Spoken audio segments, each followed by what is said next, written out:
through. And I will tell you, it's that bridge that needs to be more accessible to our brother and sister veterans. It is that bridge that needs to make sure we launch this and make it happen for the next generation of truckers, whether it's Lola or Jada in the crowd. And that's what today's announcement's about. That is what this work will be for. And I will tell you, when Secretary Pete came back from Afghanistan, when I came back from Iraq, we committed ourselves to public service. We committed to be there for our brothers and sisters, to make sure that although we made it home, we need to make sure our generation has the opportunities to succeed in life. And we committed ourselves to that, and that's what this task force will do. It's about opportunity. It's about the future of America. It's about making sure America gets back to work. And today is a proud moment, but today is just the beginning to continue what you've already established, not just here in the White House, not just in the Department of Transportation, but all across America. The numbers will speak for themselves, but it is that burden, that sacred burden, for those of us who have been overseas, to make sure that we give back and make it better for the next generation, for the Lolas and the Jadas. It's my honor now to introduce one of the faces of American infrastructure, one of the faces that are out there in these type of cabs out there making things happen, and that's Maria Rodriguez. So please give it up to our next speaker, Maria Rodriguez. Thank you. Hi, good afternoon. My name is Maria Rodriguez, and I am very honored to be here today. I'm currently an apprentice truck driver at NFI. My road to get to this point was very unique. I came to the United States with my parents from Venezuela at a very young age of 2. My family came here looking for a better life and to live the American dream. I always admired their hard work, dedication, and sacrifices. Even when times were tough, they kept driving forward. From an early age, I was inspired by watching my father cook. He would make masterpieces out of a few ingredients and be able to bring so much joy and happiness through his food. I knew I wanted to do the same and be a chef someday. When I was old enough, I began to work as a server in a very small restaurant. As time went on, I worked for so many amazing restaurants, but in March of 2020, I was laid off due to the COVID pandemic. At the time, I was also a new mom and worried about how I would support my family. I knew I had to make a career change. At first, I attended school to be an EMT with hopes of being a firefighter, but ultimately the training made it difficult for me to also support my family. My significant other, Abel, and our son and I lived 2 minutes away from New England Tractor Trailer Training School, better known as NETS. We also would always watch these big 18-wheelers drive by our house. For months, I encouraged Abel to call them so he could enroll, since he was also looking for a fresh start. NETS gave him an equal opportunity, and his passion for the industry grew. He convinced me to attend as well. I was a bit intimidated in a male-dominated field, but I immediately felt comfortable at NETS. And throughout our training, different companies would come speak about their opportunities. NFI stuck out from day one with their core family value and local routes, where you're home every day. My family and home time are everything to me, so I knew NFI would be my top choice. NFI also offered the apprenticeship opportunity, where once I was hired, I received hands-on training and mentorship, all while being paid while I continued to learn. Upon graduation, I applied to NFI and worked with a local recruiter. His name is Craig, who also made the application to the apprenticeship extremely easy. I signed on with NFI, and soon after, Abel did too. Abel and I went to school together, we graduated together, and now we're working and training together. I couldn't have done it without his encouragement and support, and I'm so happy that we did this together. Thank you. As I continue my apprenticeship, I love that my schedule is very consistent and I get home before my son finishes school. Through our new careers, we found a place where we can be financially stable. The trucking industry is in high demand and there are jobs here that can support our family. As an essential part of the supply chain, I feel like I'm a part of something bigger than myself, which is very rewarding. I want to thank President Biden and Vice President Harris for leading the 90-day trucking apprenticeship program. This program has built clear paths to careers in truck driving that are fulfilling and offer endless opportunities. I feel like I leaped into this new career and I'm so happy that I did. I hope that I can be an inspiration to other women who are thinking of joining the industry. I struggled to find a career, but I didn't give up, and now I'm a successful mom, daughter, friend, and truck driver.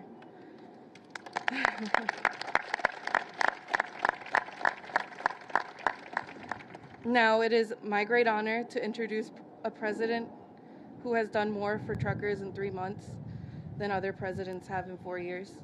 A man who has put workers first his entire life and at the center of this administration, President Joe Biden. Thank you. Great job. Thank you. You're awfully good. Thank you. I think she can do anything she wants, don't you? Well, hello, everyone. It's an honor to welcome you to the White House out on the lawn here. I heard that helicopter going by. I was hoping the hell it wasn't going to land. Maria, thanks for sharing your story. And my buddy Patrick Murphy, former Assistant Secretary of the Army, as well as former Congressman. And the boy stays in shape, man. Look at him. Trying to keep up with you, sir. I tell you what, man. I want to thank you for being here, man. Nobody worked harder as a congressman or acting secretary of the Army to connect veterans to opportunity, and that's what it's all been all about for you. And I want to thank another veteran who knows a thing or two about laying the foundation for good jobs and transportation sector, Secretary Buttigieg. And he says go Navy, he says go Army. I used to say go Navy, but then my son got a Bronze Star in the Army, and I decided I couldn't say it anymore. So I just say go American Forces. Anyway, I also want to recognize he couldn't be here today, but Marty Walsh, the Secretary of Labor, and he's doing an outstanding job helping to lead this effort alongside Pete, Secretary Buttigieg. And I want to welcome members of Congress who are here today as well. Tammy, how are you, Tammy? Good to see you. Tammy Baldwin, by the way. And also Congressman Pete DeFazio. And Laura Underwood. Where's Laura? There she is, right there, right in front. Good to see you, Laura. And I want to particularly shout out to the new president of the Teamsters, Sean O'Brien. Stand up, man. I want him to see you. As they say in parts of Wilmington, Delaware, these guys brung me to the dance 35 years ago, 40 years ago. And also, I want to say a quick hi to a pal, and you've been a pal. Thank you for being here and getting things done. And, in addition to all that, there's an outfit called, you probably heard of them, United Mine Workers. Yeah, well, they got the president here, too. Mr. President, where are you? Where's he sitting? He was here. A lot of truckers, United Mine Workers. At any rate, folks, I spent a lot of time talking about the economy and the record-breaking economic comeback we're experiencing because of a lot of you sitting out there in those chairs. Today, I want to talk with people who are making the comeback possible. People like Maria, who you just heard from, and her son Roman, who's going pretty soon, and all those truck drivers and their families are here today. I want to thank you all to keep what you're doing to keep America moving, because that's literally what you're doing, especially these last 2 years, helping carry the nation literally on your backs. You've learned on Friday the economy created 431,000 jobs in March, a record. Over the course of my presidency, the economy has now created 7.9 million jobs, more jobs in the first 14 months than any president ever, in large part because of all of you, not a joke. Unemployment's at 3.6%, down from 6.4 when we took office. The fastest decline in unemployment start of any presidential term ever recorded. And after a long stretch, Americans are back to work. Americans are back to work. An economy has gone from being on the mend to being on the move. And the economy we're building a strong economy, one where hard-working Americans can live with dignity, support their families, build a better life, and a better life for their children as well. All of you here today are people our economy should be built around, because you all are the people who literally make it run. That's not hyperbole. You literally make it run. I have nothing against investment bankers. They could all retire and nothing much would change. You all quit, everything comes to a halt. Think about it. I'm not joking. Think about it. Come to a literal halt. During the pandemic, a lot of Americans have been introduced to a term you all know well, and Pete used it, supply chains. A simple term. Supply chain is a journey, the journey of a product to get to a customer's doorstep. That's what it is. And during the pandemic, those chains were interrupted. Factory closures around the world, not just the United States, around the world, caused backups and delays because of COVID. At the same time, because of the strength and speed of our recovery, Americans had more money in their pockets than they had in a long time. During the pandemic, they wanted to spend that money not on restaurants or vacations, which are now coming back as well, but on hard goods. They wanted home improvements, televisions, automobiles, things that had to be transported. The very products that slowed down by disruption of the supply chain. Demand was high. Supply was interrupted. And the recipe for higher prices and long delays. That's exactly what we saw not only here, but all around the world. So we knew we needed every tool at our disposal to address the problem. And the best way to do it was to invest in people who make the supply chain run. Trucking moves about 70% of all the goods in this country. 70%. And truck drivers are facing real challenges. The average driver waits 4.5 hours for their truck to be loaded and unloaded during an 11-hour shift, and 40% of their day. And they don't get paid for that wait time. Back in 1978, the average truck driver's pay was $34 an hour in today's dollars. Last year, it was $25 an hour, nearly a 30% decline. In this iconic American industry, it's getting harder and harder to raise a family with dignity and pride that you deserve. And it's no surprise so many drivers left their jobs. The workforce is getting older. Not that I am, but they are. I used to drive a truck. It's a long story. Anyway, it's getting hard. And I thought I was going to get to drive one of these suckers today. But anyway, it's another story, too. But look, it's getting harder and harder to recruit new drivers, particularly women and people of color, to an industry that this nation and our economy desperately needs at full strength. The good news is that since I took office, we've begun to turn things around. In fact, in 2021 was the best year for trucking employment since 1994. There are now 35,000 more trucking jobs than there were before the pandemic. But we all know we need to move faster, getting more people working in this industry in jobs they can rely on and raise a family on. That's why last December, we brought together industry and labor to tackle the problem facing drivers. And we listened. And when we heard that there were long wait times in many states for people to get their commercial driver's license, their CDLs, we took action. We provided technical assistance as well as $57 million in federal funds to help states issue these CDLs faster. And I'm proud to report, because of Pete and others, so far in 2022, we're issuing CDLs at double the rate of last year, 120,000 in January and February alone. We also know that the key ingredient to getting and keeping more drivers was increasing training programs like the registered apprenticeships approved by the Department of Labor. Programs that allow aspiring drivers to earn while they learn, while making this essential job more attractive for potential drivers, regardless of age, background, and gender. The program has proven to be improved safety, and better working conditions and better pay and benefits.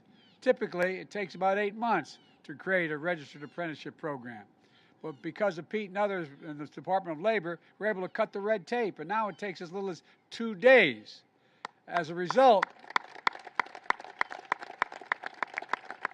in the last 90 days, 100 major employers have launched new registered apprenticeship programs.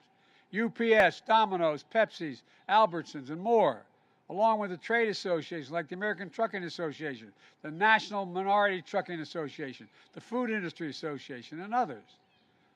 What that all adds up to is a strong foundation for the work ahead, a pipeline of hardworking men and women from all backgrounds, highly trained and highly motivated to get behind the wheel, including a whole lot of veterans, thanks to the Veterans Trucking Initiative known as Task Force Movement by Patrick Murphy, led by Patrick Murphy.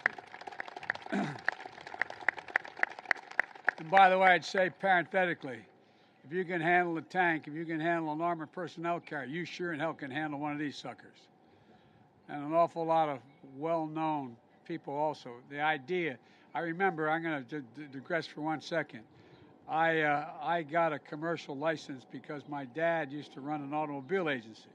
And I used to have to go up to the body shop up in Philadelphia from Wilmington. And when they'd order a trailer or a cab, they'd sell the cab. And so I had to have a license to be able to drive it up and back. And so during the trucker strike years later, when I was a young senator, there was a guy who ran steel from Deemer Steel out to Ohio. And so I decided to ride out with him to see what it was like on the strike. And I was driving, going through Shiloh, Ohio. And his handle was Big 10. And remember, everybody, all the truck stops were being blockaded at the time during the strike. And he called. He said, Big 10 wanting to come in. I forget exactly how he said it. And the only woman truck driver I ever knew I met that day, she said, "This is Big Mama, no room." Swear to God, true story. Swear to God. He said, "I've got a United States Senator driving my truck." She said, "I got the damn president in mind, so what?" I'll never forget that. I was a very powerful guy. Anyway, that was the first woman trucker I met. But look, the labor and transportation departments are working closely with industry to tackle issues facing women in trucking, recruit and retrain more women drivers, so we can draw more Americans to work with increased wages, reduced wait times, and improved safety, and so much more. Folks, there's a heck of a lot more we have to do, a lot more we have to do. Secretary Buttigieg has laid out some of the steps we're taking to make these jobs more attractive for more Americans. And it's all centered around listening to you, the drivers. Look, we've got to keep it going. We're building a better economy around American manufacturing and American supply chains. And thanks to the infrastructure law, and it wasn't my law, it was a bipartisan, one of the few great bipartisan things we've done this year. We're making the largest investment in American roads and bridges since literally the creation of the interstate highway system. And that means a bright future for American trucking. This country will be counting on you more than it ever has. So you should be able to count on us to keep investing in you and your families. That's exactly what we're going to do. I'm looking forward to all the progress we're going to make together. I want to thank you all. Thank you for being here. Thank you for what you do. Thank your families, and may God bless you all, and may God protect our troops. Thank you, thank you, thank you. What do we do now?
there.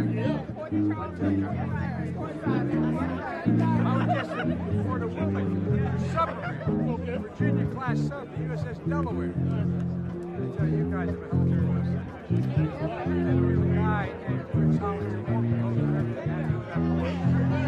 They got hit not live. We owe him big. How are you?